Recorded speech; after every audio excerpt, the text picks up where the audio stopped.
देश में कुछ ऐसे क्षेत्र थे जिन्हें लिबरेटेड जोन कहा जाता था, जहां पर लोग भारत के संविधान को अपने जेब में रख के चलते थे। जेब में, आज भी कुछ लोग जेब में रख के चलते हैं। वहां भारत का संविधान नहीं चलता था, वहां भारत की पुलिस और सुरक्षा की कर्मियों के विषय नहीं चलते थे। वो लिबरेटेड जोन थे, जैसे कि दंडकारण्य, जैसे कि पार्श्वनाथ, जैसे कि बूढ़ा पर्वत। आप पूछिए छत्तीसगढ़ के लोगों से, वो आपको बताएंगे ये लिबरेटेड जोन कौन से थे। और केवल लिप सर्विस होता था, उस समय की सरकार द्वारा लिप सर्विस होता था। और ऑपरेशन ग्रीन हंट के नाम पे जो ऑपरेशन शुरू किया गया था, याद करिए भारतवर्ष में किस प्रकार का फेल्योर हुआ था। उसमें 76 सीआरपीएफ जवान, 76 सीआरपीएफ जवान एक ही दिन में शहीद हुए थे छत्तीसगढ़ में, अप्रैल 2010 में। एक ही दिन में। That was the highest ever single day casualty of Indian security, second only to Operation Blue Star। आप चिंता करके देखिए, इस प्रकार की परिस्थिति थी। अनजाने में अगर गलती हो तो क्षम्य है, अगर जानबूझकर परिस्थितियों को जानबूझकर आपने अनदेखा किया और गलती की तो वो पाप है। कांग्रेस ने पाप किया है, आज मैं वो सिद्ध करने वाला हूं क्यों किया है। यह जो डॉक्यूमेंट मैं लेके आया हूं सभापति महोदय, ये कोई साधारण डॉक्यूमेंट नहीं है। This is a counter affidavit submitted by the Congress party then, that is the UPA government then, in November 2013 to the supreme court of India in the case named Kishore Samrit versus Union of India and others।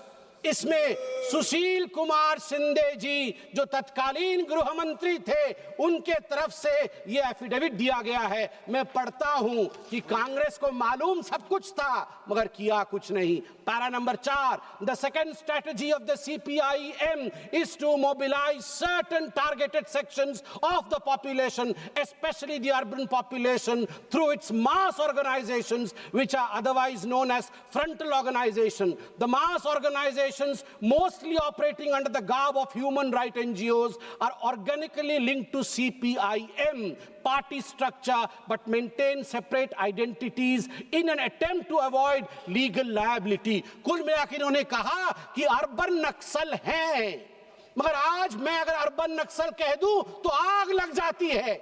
और मैं यहां सिद्ध करके दिखाऊंगा कि ये जानते थे अर्बन नक्सलिज्म क्या है, मगर फिर भी इन्होंने नक्सलिज्म का मेन स्ट्रीमिंग कैसे किया है। नक्सलिज्म के मेन स्ट्रीमिंग में आप याद करिए कि किस प्रकार सोनिया जी जो कांग्रेस की सर्वोच्च नेता हैं, अभी अस्वस्थ है, मैं चाहता हूं कि वो यथाशीघ्र स्वस्थ हो, मगर सोनिया जी की अध्यक्षता में जिस समय वो NAC चलाती थी, NAC और प्लानिंग कमीशन में कौन बैठे थे? नक्सल्स बैठे थे, अर्बन नक्सल्स बैठे थे। मैं उदाहरण दे रहा हूं, मैं उड़ीसा का हूं, सप्तर्षि भाई जो बोल रहे थे वो भी उड़ीसा के हैं। दोनों भाई हम जानते हैं। 2011 में उड़ीसा के मलकानगिरी के कलेक्टर R विनील कृष्णन एवं 2 जूनियर इंजीनियर, इनको अगवा कर लिया गया था। जब अगवा कर लिया गया था तो उस समय बातचीत हुई थी, नेगोशिएशन हुआ था कि R विनील कृष्णन देश का कलेक्टर है, ये सरकार है, इनको छोड़ दिया जाए। उस समय 8 माओवादियों को जो गिरफ्त में थे भारत सरकार के पास, उन्हें छोड़ा गया। उनमें से एक माओवादी जिनका नाम है ए पद्मा, वो महिला थी, ए पद्मा। आप जानते हैं जिसे छोड़ा गया ए पद्मा वो क्या करती है? ये ए पद्मा जो हर्ष मंदार हैं, जो NAC के सदस्य थे, सोनिया गांधी जी के राइट हैंड थे, उनके द्वारा जो ऑर्फेनेज चलाया जाता है जिसका नाम अमन वेदिका है, उसको ए पद्मा चलाती थी। ए Padma was a direct conduit of the Congress party, the UPA government। आपने नाम सुना होगा doctor Vinayak Sen. Vinayak Sen was convicted Bharat के कोर्ट ने सेडिशन के चार्ज में, देशद्रोह के चार्ज में उस माओइस्ट विनायक सेन को, डॉक्टर विनायक सेन जो पेडियाट्रिशियन है, छत्तीसगढ़ में काम करते थे, उन्हें कन्विक्ट किया गया। मगर मनमोहन सिंह जी की सरकार ने सोनिया गांधी जी के कहने पर उन्हें प्लानिंग कमीशन कमिटी में रखा, steering committee on health, drafting their 12th 5-year plan. 12th 5-year plan doctor Vinayak Sen बना रहे थे। इतना कंफ्यूजन था कांग्रेस पार्टी के अंदर कि उस समय प्रचलित था, एक बहुत बड़े पत्रकार ने लिखा था कि कांग्रेस के अंदर की जो सेइंग है वो है, the saying for Congress is, सैनिकों तुम संघर्ष करो, सैनिकों तुम संघर्ष करो, हमें पता नहीं हम किसके साथ हैं।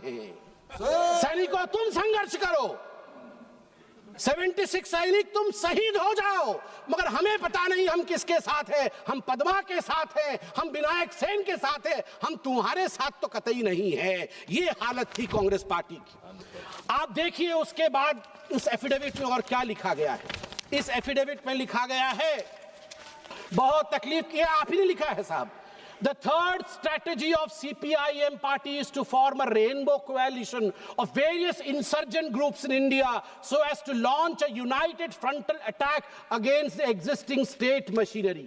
उसके साथ साथ एफिडेविट कहती है, this is a little known fact not highlighted in the media due to propaganda dissemination in various forms by the Maoist supporters that they are champions of Adivasi rights, a claim contrary to their action.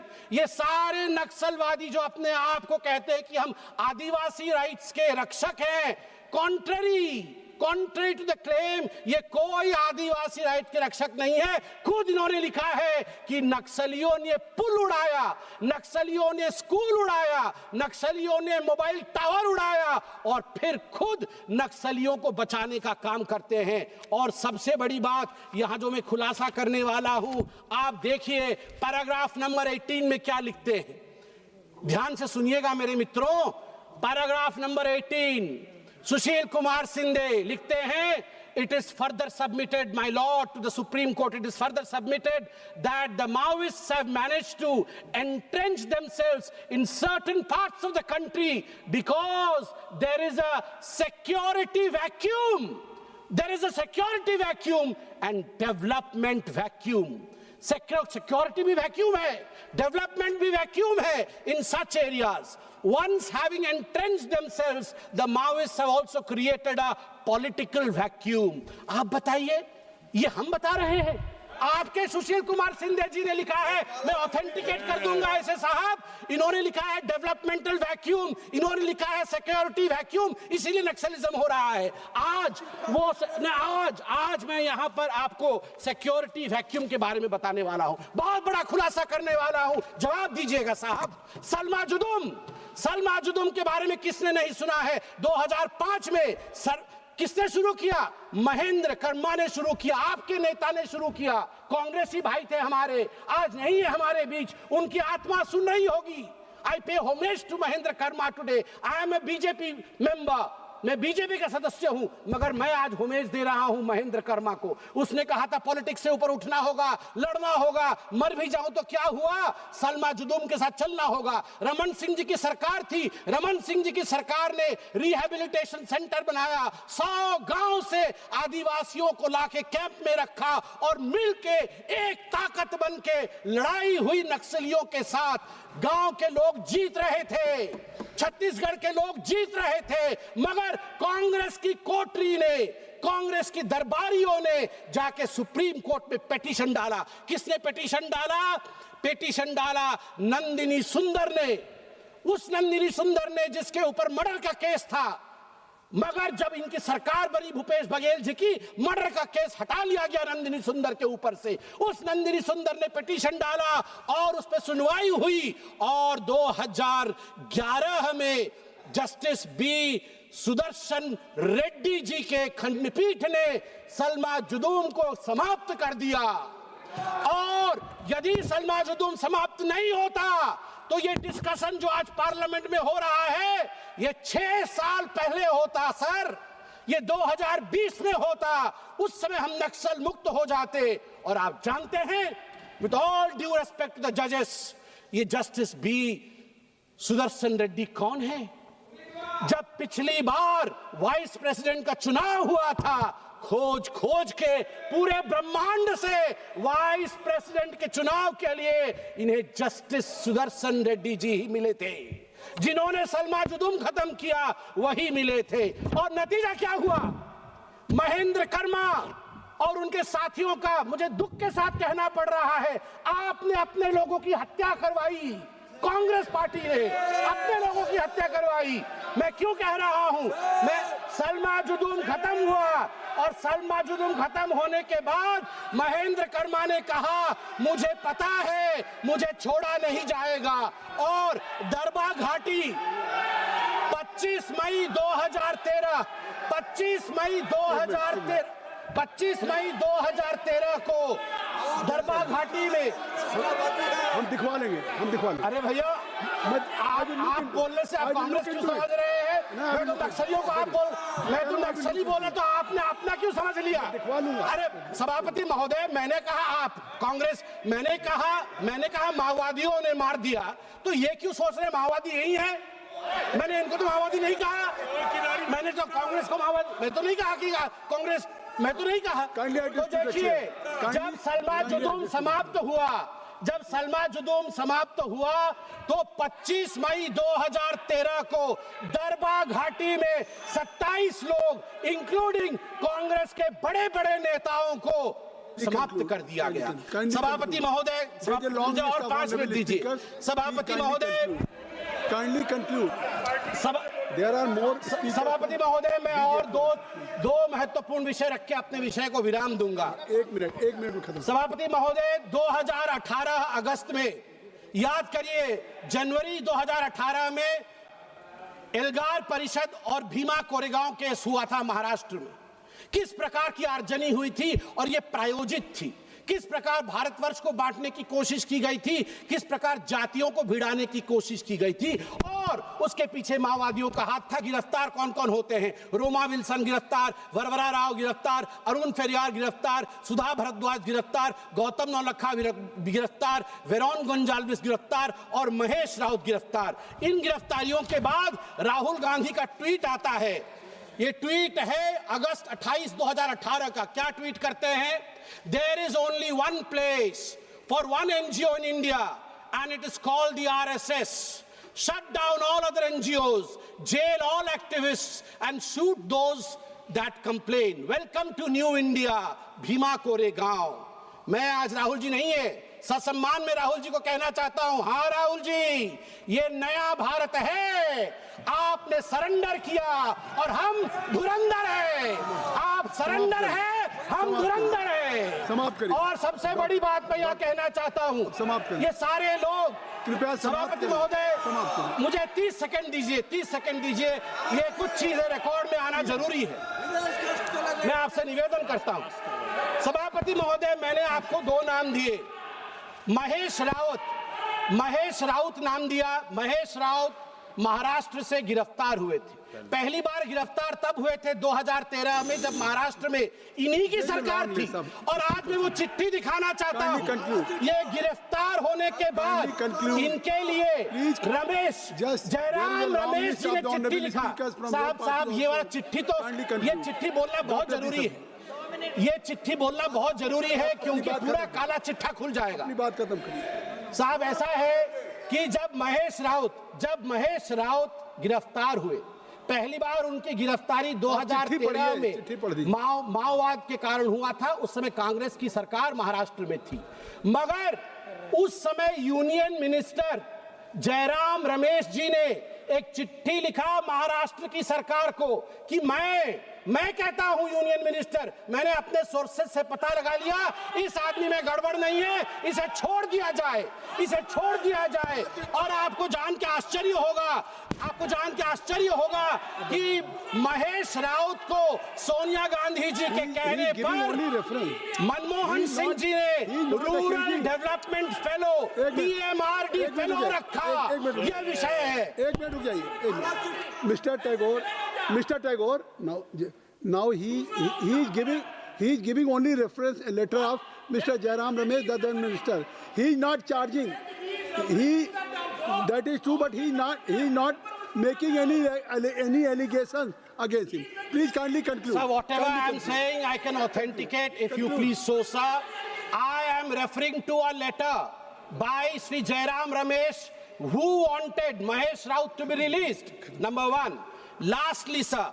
Sir खत्म कर रहा हूं, बहुत दुख के साथ विषय कह के खत्म कर रहा हूं। जब 76 सीआरपीएफ जवान शहीद हुए थे ना, उस समय आपको जान के आश्चर्य होगा, दिल्ली में एक यूनिवर्सिटी है जिस यूनिवर्सिटी में मातम नहीं सेलिब्रेशन मनाया गया था। सेलिब्रेशन मनाया गया था। डॉक्टर बी सबरी, यह है नहीं सर, जितने ही अर्बन नक्सल है उनको ये कहते हैं तू मेरा बच्चा है, हाँ आजा, हम तुम्हें लीगल फैसिलिटी देंगे, किसी भी कीमत पे इन्हें छोड़ना नहीं है। Doctor B Shabari,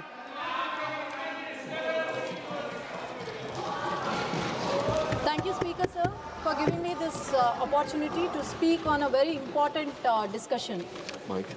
Before we even started this discussion, the Congress party have objected to this discussion, sir. Sir, maybe perhaps the people who have objected here just heard of left-wing extremism. But we are the people. Sir, I have lost my family. I have lost my family members in this left-wing extremism. I have every right to speak here. I have every right to speak here. The chair is already allowed. And Kindly it is speak. the dream. You It is are the free, dream. please. You are free. It No, is the you dream, can't and disturb. also Please come. the prayers that were answered through our honorable Prime Minister Nothing will go Narendra on Modi record ji except and what our Dr. Sabri you are speaking. Please, you continue. You kindly And our address to the prayers chair. and dreams have been answered today through our... Sir, please, sir, let me speak.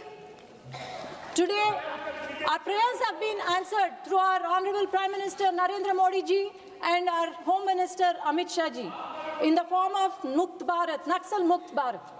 Sir, it swells with immense pride that whatever has started in March, in the same month of March 1967, today we are near conclusion in the same month of March 2026, and we have achieved it. And this all began in March in the 1976 1967, when in a small village called Naxalbari, where about 150 Communist Party leaders, fully armed, supported peasants, and they have lifted 300 mods of paddy without even giving their share. And what has started with one village has become a national activity. And I can tell you, sir, the Communist Party of India, which has the similar ideas of Mao's, and the very foundation was one of the resolutions that they have passed. And we all should listen to that resolution.